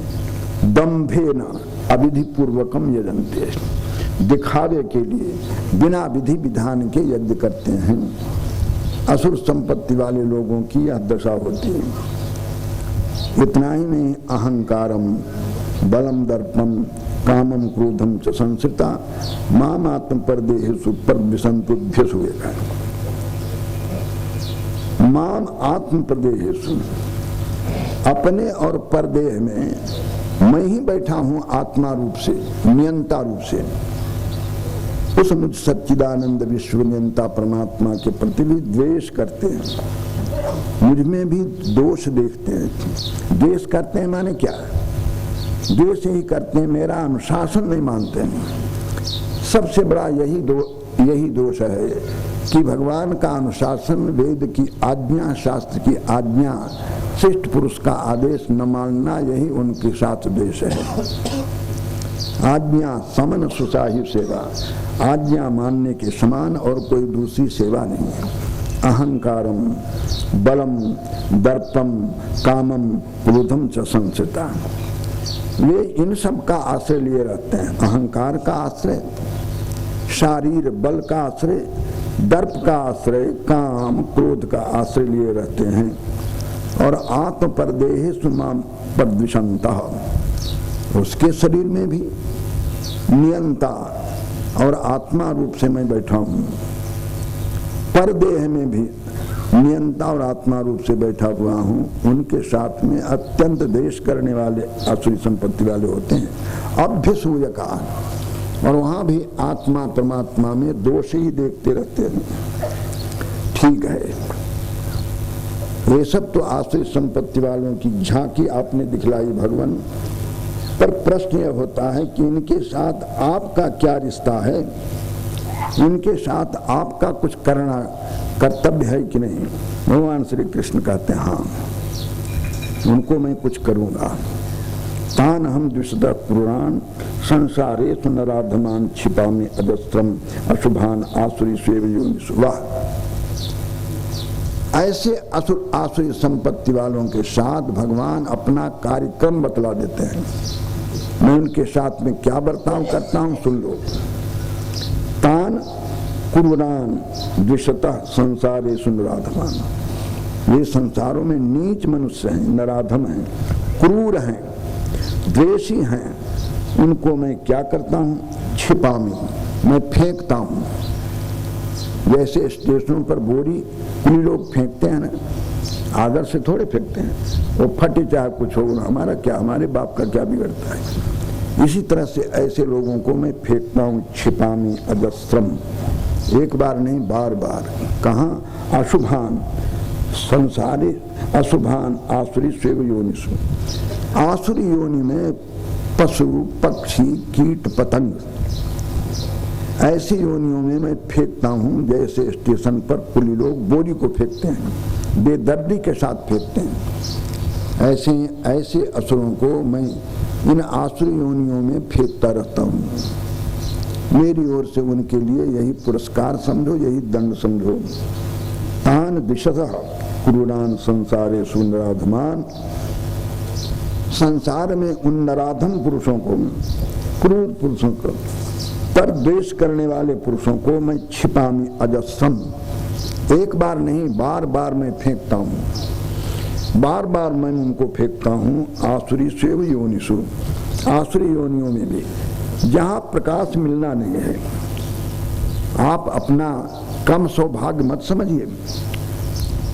जिन लोगों ने आलंदी देव आती में अपना भवन बना रखा है, पढ़ने के ब्याज से जैसे मिलने का, रहने का यहाँ अवकाश मिल गया है, वो कम भाग्यशाली नहीं है, कम भाग्यशाली नहीं है, बड़े पुण्य हैं। इस पुण्य के फलस्वरूप ऐसा सौभाग्य आपको प्राप्त हुआ है। निसंकोच भारत की राजधानी दिल्ली है और महाराष्ट्र की राजधानी मुंबई है, पर जो आध्यात्मिक सात्विक वातावरण आलंदी का है वो मुंबई का है क्या और दिल्ली का है क्या? नहीं है। पता नहीं किस महापुरुष के तपस्या के फलस्वरूप इतना सुंदर वातावरण सैकड़ों के सैकड़ों हजारों की टोलियां भगवान के भक्तन वेद मंत्र उच्चारण करने वालों की मिलती है। धन्य है। यदि हमसे पूछे तो हम कहेंगे कि आध्यात्मिक विश्वविद्यालय आलंदी में है, ऐसी घोषणा हम, पर हमारी बात माने कौन? हमारा शासन तो है नहीं। हम तो मंच से बोल रहे हैं कि आध्यात्मिक विश्वविद्यालय महाराष्ट्र में आलंदी में है, वेद विद्यालय है, वारकरी विद्यालय है। उसको यदि शासन भी घोषित कर देवे, आध्यात्मिक विश्वविद्यालय की संज्ञा दे सके तो बड़ा ही अच्छा होगा। उसका भी पुण्य जब उदय होगा तभी ऐसा कर पाएगा, नहीं तो हमारी बात उसको जचेगी नहीं जब तक के पुण्य नहीं उदय होगा। एक जन्म जन्म में मूढ़ लोग आसुरी योनि में जाएंगे और मुझे तो प्राप्त करेंगे नहीं, किंतु जहां हैं उससे भी नीच गति उनकी होगी। आसुरी योनि मापन्ना मूढ़ा जन्मनि जन्मनि माम अप्राप्येव कौन्तेय ततो यान्ति अधमाम गतिम। हे कुंती पुत्री अर्जुन, आसुरी योनि में गए हुए जो मूर्ख लोग हैं, जन्म जन्म में जब शरीर छोड़ेंगे फिर आसुरी योनि, शरीर छोड़ेंगे फिर आसुरी योनि, फिर आसुरी योनि। सोचिए तो सही, आपको गीता अष्टादशा प्रवचन, आपको वेद मंत्र श्रवण इस आलंदी वासियों को सहज में मिल रहा है, अनायास ही मिलता है। आपको हरिनाम संकीर्तन बिना प्रयास के मिलता रहता है। इस मनुष्य शरीर में है, इसलिए इस आलंदी में कीट पतंग भी तो रहते हैं ना। हमारे अष्टादशा से उनका कोई उपकार होगा कि नहीं? कुछ नहीं, उनका कोई उपकार नहीं होना है। जैसा उपकार आपका हो रहा ऐसा उपकार कीट पतंग आदि योनियों में गए हुए जीव को नहीं होगा। वे तो आसुरी योनि आपन्ना मूढ़ा जन्मनि जन्म, वे मूर्ख जन्म जन्मांतर में आसुरी योनि में ही जाएंगे। माम अप्राप्येव, मुझे प्राप्त नहीं करेंगे, और जहां है उससे भी अधमाम गतिम यान्ति, जहां है उसकी अपेक्षा भी उन्हें नीच गति प्राप्त होती रहेगी। यह है असुरों की दशा। बहुत लंबी कथा हो गई, सुनने वाले लोग भी तंग हो गए होंगे कि आत्मा का निरूपण तो आज किया नहीं, ये तो आज असुरों की कथा करने में लग गए हैं। पर जितनी लंबी कथा असुरों की हो चुकी है, यह सब बात आपको याद नहीं रहेगी। इसलिए भगवान श्री कृष्ण टोटल लगा रहे, 3 में ही सभी आसुरी संपत्ति का अंतर्भाव हो जाएगा। 3 में काम, क्रोध और लोभ, बस।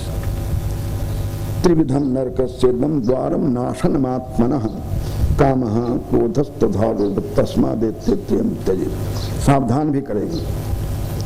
नरक के यही तीनों द्वार हैं, आत्मा को नष्ट करने वाले यही 3 द्वार हैं। आत्मन नाशनम, नाशनम माने नाशकम, आत्मा के नाशक अधपतन में ले जाने वाले यह 3 ही हैं, 3 ही नरक के द्वार हैं। कौन कौन? कामः 1, क्रोधः 2, 3 लोभः। काम, क्रोध और लोभ, यही 3 नरक के बड़े भयंकर दरवाजे हैं जो आत्मा के पतन के कारण है। फिर करना क्या चाहिए? कहते हैं तस्माद् एतत्त्रयम् त्यजेत्। आप नरक जाने से बचना चाहते हो तो इन तीनों फाटकों को छोड़ दो। एक फाटक काम है, दूसरा फाटक क्रोध है, तीसरा फाटक लाभ है। इन तीनों फाटकों से निकल करके, इन तीनों दरवाजे से ही निकल करके नरक में जाते हैं लोग। और आपको नरक से परहेज है, आपको नरक जाना अभिष्ट नहीं है, तो हमारी बात मान लीजिए कि आप नरक के इन तीनों दरवाजों को लांघ जाइए, इससे बचिए, दूर हट जाइए। त्रिविधम नरकस्येदं द्वारम नाशनमात्मनः कामः क्रोधः तथा लोभः तस्मा एतत्त्रयं त्यजेत्। इसलिए नरक में जाने के जो 3 बड़े दरवाजे खुले हुए हैं, इन तीनों से तुम बचो। और भैया मैं कह देता हूं, वही नर है जो इन तीनों काम क्रोध लोभ मोह से बचने वाला है। और तभी वह आत्मा के कल्याण के लिए प्रयत्न करेगा, जिसके फलस्वरूप परागति परमात्मा को, जीव और ईश्वर की एकता का साक्षात्कार कर पाएगा, सदा सदा के लिए मुक्त हो जाएगा, विदेह कैवल्य प्राप्त करेगा। एतैर्विमुक्तः कौन्तेय तमोद्वारैस्त्रिभिर्नरैः एतैस्त्रिभिर्तमोद्वारैः विमुक्तः। ये जो नरक के 3 दरवाजे बतलाए गए, काम क्रोध और लोभ, इन तीनों दरवाजों से जो मुक्त होता है वही नर है, उसी को नर कहना चाहिए। और नहीं तो नराकृति है पशु। पशु से भी गया बीता है। पशु तो कुछ प्रकृति के नियमों से बंधे हुए हैं, पर एक काम क्रोध लोभ के पारायण लोग पशु से गए बीते हैं। पशु गाय है, भैंस है, सुअर है, कुत्ते हैं, वे अपने औरत को छूते हैं, स्पर्श करते हैं। कब? जब वह ऋतुवती होती है तब। पर धन्य ये मनुष्य है, ऋतु और अन्य ऋतु की कोई चिंता न करके सभी मर्यादाओं का उल्लंघन करता रहता है, तो एक काहे का नर है। ये तो नर रूप में पशु ही दिखता है, बल्कि पशु से भी गया भीता है। काम योग, काम क्रोध और लोभ, ये तीनों नरक के द्वार हैं। इन तीनों द्वारों से जो छूटता है वही नर है। और वह आत्मन श्रेय आचरति, आत्मा के कल्याण के लिए आचरण करता है। और जो आत्मा के कल्याण के लिए आचरण करता है माने क्या? वह वेद पढ़ता है, वह गीता पढ़ता है, उपनिषद ब्रह्मसूत्र पढ़ता है, वह आत्म कल्याण के लिए साधनों का अनुष्ठान करता है और फल स्वरूप पराम गतिम याति, सबसे श्रेष्ठ गति जो परमात्मा की प्राप्ति है, उस परमात्मा की प्राप्ति को भी कर लेता है। भैया मैं आपको एक और भी मंगल रास्ता बतला देता हूँ। शास्त्र विधि का कभी उल्लंघन नहीं करना। शास्त्र जो कहता है उसके अनुसार ही जीवनचर्या रखना, मनमाना नहीं करना। जो शास्त्र विधि को छोड़कर मनमाना आचरण करता है ना, उसे न कभी सिद्धि प्राप्त होती, न सुख मिलता है, न परागति को प्राप्त कर सकता है। शास्त्र मर्यादा का कभी उल्लंघन न करे। और जो शास्त्र विधि का उत्सर्जन करता है, त्याग करता है, वह भी किसी की आज्ञा के बिना ही काम कारतः इच्छातः, मात्र अपनी स्वच्छंद इच्छा के कारण से शास्त्र मर्यादा का अतिक्रमण करता है, उसे न सिद्धि अंतःकरण की शुद्धि रूप सिद्धि प्राप्ति होगी और न उसके फल स्वरूप आत्म साक्षात्कार होगा, न उसे सुख मिलेगा, नहीं परागति मिलेगी, एक भी नहीं मिलेगा। अतः शास्त्र मर्यादा का कभी भी परित्याग नहीं करना। जिस वर्ण में, जिस आश्रम में, जिस परिस्थिति में रह रहे हो, यदि स्वयं तुम शास्त्र को नहीं जानते हो तो शास्त्रविद पुरुषों से पूछो और वे जैसा कहें वैसे ही आचरण करो, तब तो ठीक है। पर जो कामकारतः इच्छातः अपने मनमाने ढंग से आचरण करता है, शास्त्र विधि को छोड़कर करता है, उसे कभी अंतःकरण की शुद्धि रूप सिद्धि भी नहीं मिलती है, उसे कभी सुख नहीं मिलता है और परागति प्राप्त करने की तो बात ही दूर रही। यह शास्त्र विधि मुत्सृज्य एक बात अच्छी नहीं लगती है जिसे हम बार बार कहते हैं, यदि यह शास्त्र विधि के स्थान पे या शास्त्र विधि कहते होते क्या बिगड़ रहा था? कोई छंदो भंग होता है क्या? यह शब्द का पुल्लिंग प्रयोग न करके स्त्रीलिंग शब्द का प्रयोग करते होते हैं तो क्या बिगड़ रहा था? न कृष्ण ने ध्यान दिया कि सबसे बड़ा दल माताओं का है, उस दल को कोई अधिकार ही गीता में नहीं दे रहे हैं और पुरुषों का पक्षधर भगवान श्री कृष्ण कर रहे हैं। और वेद व्यास जी भी उन्हीं के हाँ में हाँ मिलाते हैं, वो भी कम से कम संशोधन करते कि यह के स्थान में या लिख देते ना तो माताओं का भी इस साधना में अधिकार हो जाता है, पर पुल्लिंग का प्रयोग करते हैं, स्त्रीलिंग शब्द का प्रयोग नहीं करते। अच्छा है, माताएं संस्कृत नहीं जानती है, भाषा का ज्ञान नहीं है, इसलिए श्री कृष्ण की धूर्तता, चालाकी, छल को नहीं समझ पा रही है, इसीलिए गीता पढ़ती है। यदि उनको पता लग जावे कि हमारे साथ में बहुत छल किया गया है, गीता में हमारे लिए कहीं स्थान ही नहीं है, जहाँ देखो वहाँ पुरुषों को ही स्थान देते हैं, इस रहस्य का, इस छल का पता लग जावे तो माताएं अष्टादशा कथा सुनना बंद कर दे, गीता पुस्तक खरीदना बंद कर दे। जो हमारा अधिकार ही नहीं है तो हम इसमें क्यों हाथ बटाने लगे? पर अच्छा है, संस्कृत भाषा पढ़ी नहीं है और न इस ओर भगवान श्री कृष्ण के छलपूर्ण इस भाषण की ओर किसी का ध्यान जाता है, इसलिए यह शब्द का प्रयोग कर दो, चाहे यह शब्द, क्या फर्क पड़ता है? कोई बात नहीं। आखिर ऐसा क्यों किया गया? हम नशा सिद्धि कहते, क्या अर्थ था? वह स्त्री न सिद्धि को प्राप्त करती, न सुख को प्राप्त करने, परागति को प्राप्त करती, इसमें कोई अंतर नहीं था। बात यह है जिसे हम पहले भी कह चुके हैं, यदि पुल्लिंग शब्द का प्रयोग न करके स्त्रीलिंग शब्द का प्रयोग करते ना तो पुरुष का अधिकार तो छीन जाता, सीधा सीधा। कई बार प्रयोग करके देखा है, जब हम पर्चा छपवा देते हैं ब्राह्मणी भोजन और उस पर्चे को लेकर के कोई ब्राह्मण आवे तो दरवाजे से धक्का लगा करके उसको पीछे हटा दें, तो ये देखता नहीं है ब्राह्मणी भोजन है, ब्राह्मण कैसे आ गए? और ब्राह्मण भोजन का यदि पर्चा हो तो ब्राह्मणी भी आ जाए, कोई कुछ नहीं बोलेगा।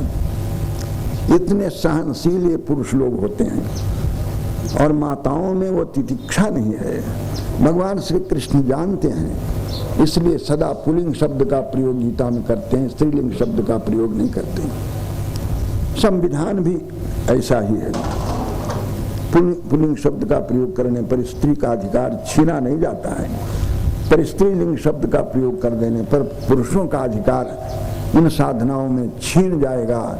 इसलिए जानबूझकर भगवान श्री कृष्ण यह शास्त्र विधि मुत्सर्य वर्तते कामकारता न सा न कह करके न स सिद्धि वाप्नोति न सुखम न परांगति, न सिद्धि को प्राप्त करता है, अंतःकरण शुद्धि ही सिद्धि है, न सुख को प्राप्त करता न परागति को प्राप्त करता है। फिर करना क्या चाहिए? तस्मात् शास्त्रम प्रमाणम ते कार्याकारी व्यवस्थितम ज्ञात्वा शास्त्र विधान उत्तम कर्म कर्तुम यार। तस्मात् निष्कर्ष यही निकला, शास्त्र ही प्रमाण है। शास्त्र प्रमाण को मान किस बात में? कार्याकारी व्यवस्थितम, क्या करना चाहिए क्या नहीं करना चाहिए, कर्तव्य की व्यवस्था में शास्त्र प्रमाण है। शास्त्र से पूछिए कि कौन काम करना चाहिए, कौन काम नहीं करना चाहिए। शास्त्र में ब्राह्मणों, क्षत्रियों, वैश्यों के लिए अलग अलग याग बतलाया गया है। बृहस्पति सवन ब्राह्मण करे, राजसूय याग क्षत्रिय करे, वैश्य स्तोम वैश्य करे। चाहे कितना भी विद्वान ब्राह्मण हो, किंतु राजसूय याग का अधिकारी ब्राह्मण नहीं है।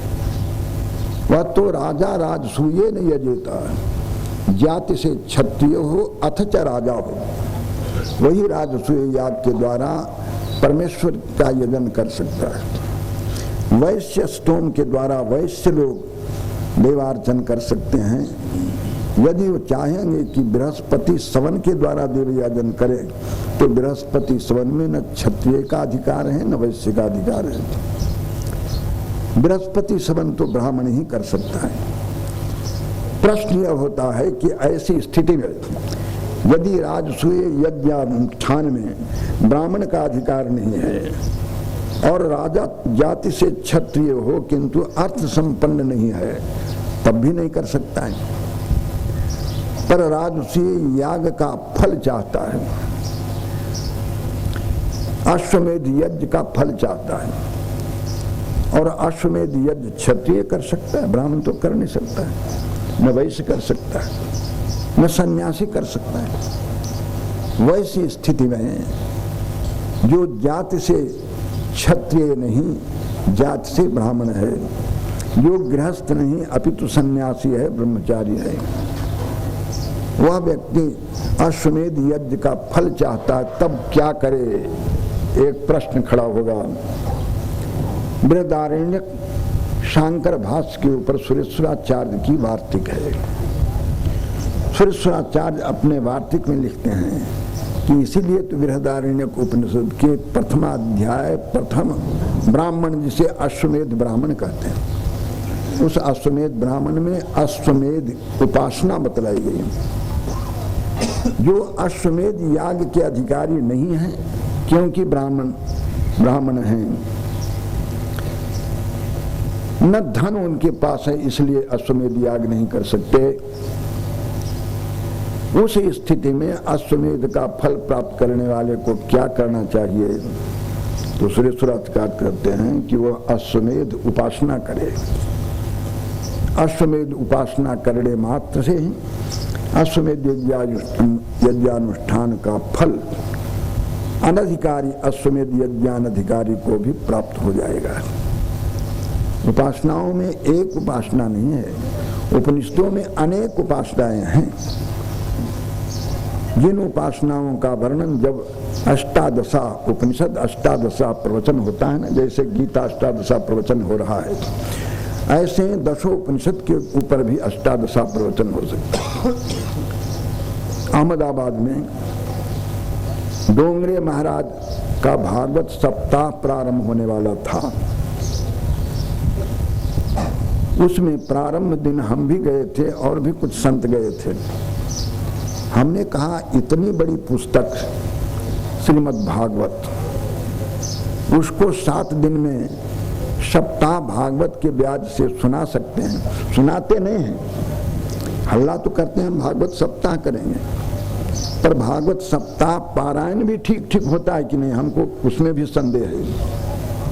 और प्रवक्ता लोग तो पूरे भागवत सुना ही नहीं सकते, फिर भी हल्ला वैसा ही होता है।